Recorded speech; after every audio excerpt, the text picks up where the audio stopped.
وہ کتنا دل گداز لمحہ ہے۔ قرآن نے اس منظر کو بیان کیا کہ جب حضرت خلیل اللہ نے خواب دیکھا، اپنے بیٹے کو ساتھ لے کر کے وادی منع میں پہنچتے ہیں، اور جو ارادہ تھا، عزم مصمم تھا، اس کا اظہار اپنے بیٹے کے سامنے کیا تاکہ اس نیکی میں بطیب خاطر یہ بھی شامل ہو جائے۔ قرآن نے اس کو بیان کیا ہے۔ ایسی انوکھی کہانی آپ کو کہیں نہیں ملے گی، ایسی سچی کہانی اور عظیمت کی دل آویز داستان کہ باپ اور بیٹا دونوں بیٹھ کے گفتگو کر رہے ہیں۔ کیا گفتگو ہے؟ باپ کہہ رہا ہے کہ یا بنیا، اے میرے بیٹے۔ جو اہل زبان ہیں وہ اس کی نزاکت کو اور اس کی لطافت کو سمجھتے ہیں کہ یا بنی نہیں کہا گیا، میرے بیٹے نہیں، یا بنیا۔ جس طرح ماں لاڈ سے اپنی بیٹی کو بیٹی نہیں کہتی، میری بچڑی کہتی ہے، تو جب وہ بچڑی کہتی ہے تو اس کے اندر گوند گوند کے محبت رکھی ہوئی ہوتی ہے۔ تو یہاں ذرا لفظ دیکھیے، یا بنیا، اے میرے بیٹے۔ اللہ اکبر۔ اردو کے دامن میں کوئی اتنی وسعت نہیں ہے کہ ان لفظوں کی تعبیر ہو سکے جو شہد ان لفظوں سے ٹپک رہا ہے جو حضرت خلیل اللہ نے اپنے بیٹے کے لیے لفظ استعمال کیے۔ یا بنیا، اے میرے دل بند، اے میرے جگر کے ٹکڑے، اے میرے فرزند نونہال، میں نے خواب دیکھا ہے، اس خواب میں تجھے ذبح کر رہا ہوں۔ یہ خواب آپ یا میں دیکھیں تو ہم تو اپنی بیوی سے بھی اس کو شیئر نہیں کر سکتے، ہمارے رونگٹے کھڑے ہو جاتے ہیں، لیکن بیٹے سے کہہ رہا ہے۔ اور یہ محض خواب کسی تفنن طبع کے لیے نہیں ہے یا محض کوئی بات سمجھانے کے لیے نہیں ہے، اس کی تعبیر کی طرف بچے کو لانے کے لیے سنایا جا رہا ہے۔ کہا بیٹا میں نے ایک خواب دیکھا ہے۔ خواب کیا ہے؟ کہ میں تجھے ذبح کر رہا ہوں، اب تو بتا تیری رائے کیا ہے؟ اللہ اکبر۔ اب باپ بیٹے سے کہے کہ میں تجھے ذبح کرنا چاہتا ہوں تو بیٹے کا رد عمل کیا ہوگا؟ کوئی بھی تصور اپنے بیٹے کو کر کے سوچے کیا رد عمل ہوگا؟ اس کی آنکھیں پھٹی کی پھٹی رہ جائیں گی، وہ باپ کے ہوش و حواس پہ شک کرنے لگ جائے گا، کہے گا کیا بول رہے ہو، ہوش ٹھکانے ہیں؟ باپ ہو، سفاک ہو، کیا لہجہ ہے تمہارا، مجھے ذبح کرو گے؟ لیکن یہ فیضان نظر تھا یا کہ مکتب کی کرامت تھی؟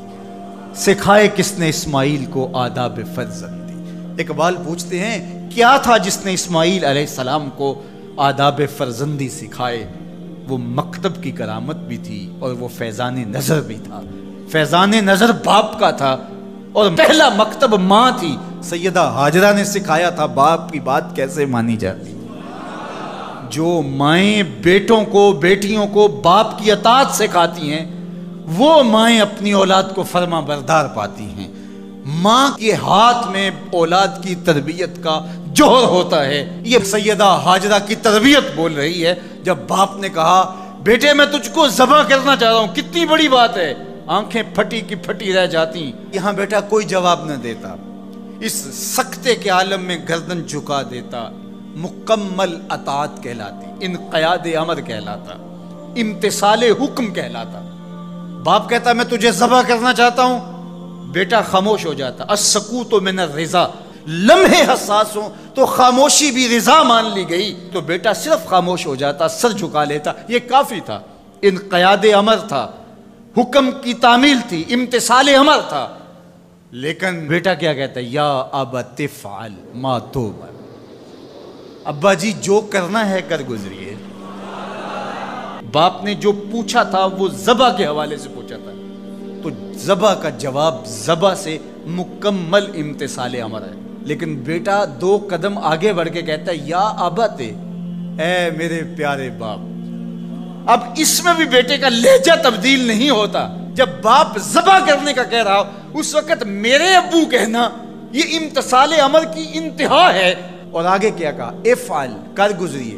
یہاں یہ نہیں کہا ذبح کیجئے، باپ نے کہا ذبح کرنا چاہتا ہوں، لیکن ذبح کے جواب میں ذبح نہیں آیا۔ ذرا دل تھام کے بیٹھیے، کتنا امتثال امر اور مکتب کی کرامت کا کیسے ظہور ہوتا ہے۔ یا ابت افعل ما تؤمر، اے ابو ذبح کیا، جو بھی کرنا ہے کر گزریے۔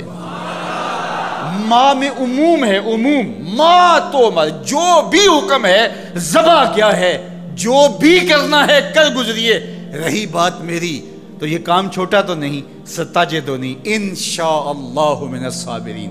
آپ دیکھیں گے میں صبر کر کے دکھاؤں گا، میں صبر کر کے دکھاؤں گا، تڑپوں گا بھی نہیں۔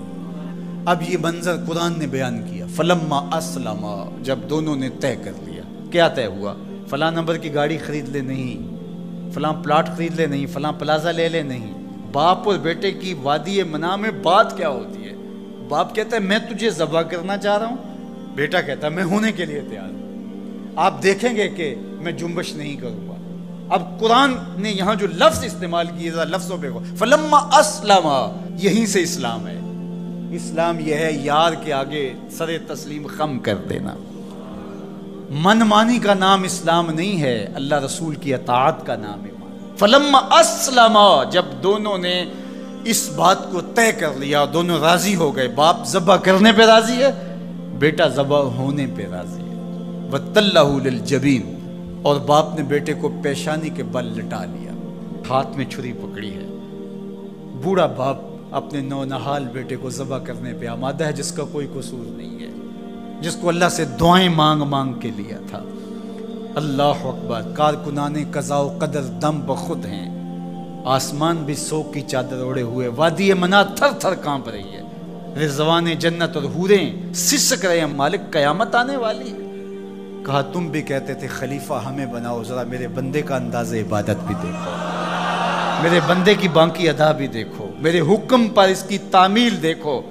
اللہ اکبر، حضرت خلیل اپنے بیٹے کو لٹا کے ہاتھ میں چھری پکڑے، بیٹے کو ذبح کرنے کے لیے آگے بڑھتے ہیں، ہاتھ میں چھری لیے ہیں اور گردن پہ رکھتے ہیں، اور پوری قوت کے ساتھ چھری کو گردن پہ پھیر دیتے ہیں، لیکن ایک بال بھی نہیں کٹتا۔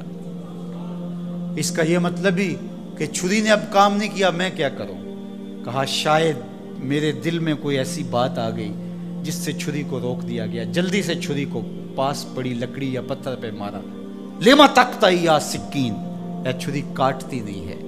آواز آئی الخلیل یامرنی والجلیل ینہانی، خلیل کاٹنے کا کہتا ہے، جلیل کہتا ہے خبردار ایک بال بھی کاٹا۔ پھر تیز کرتے ہیں اور دوبارہ چھری گردن پہ رکھتے ہیں۔ اللہ اکبر، گلا کٹ جاتا ہے، خون بہنے لگتا ہے۔ حضرت خلیل خوش ہو جاتے ہیں، آنکھوں سے پٹی کھول دیتے ہیں، لیکن منظر کیا دیکھتے ہیں کہ جس کو ذبح کیا وہ بیٹا نہیں، وہ تو دمبا ہے۔ اور حضرت اسماعیل پاس کھڑے مسکرا رہے ہیں، بے ساختہ زبان سے نکلا اللہ اکبر۔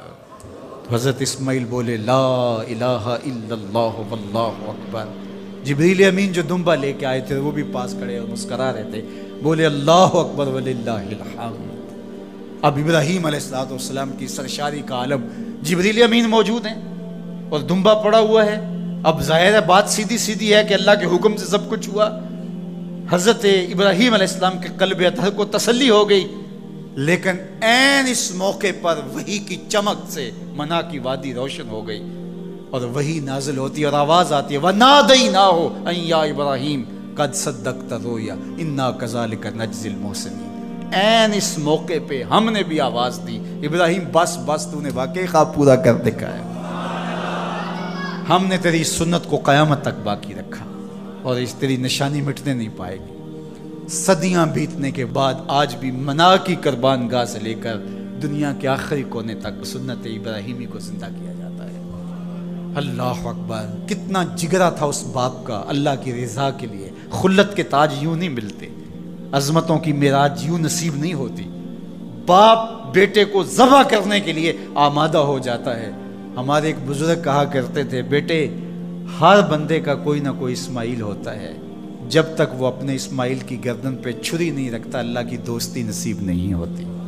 اپنی خواہشات کی گردن پہ، اپنی آرزوؤں کی گردن پہ چھری پھیرو، اللہ کے لیے محبوب سے محبوب چیز قربان کرنے کے لیے آمادہ ہو جاؤ، پھر تمہیں وہ اپنی قربتوں سے مالا مال کرے گا۔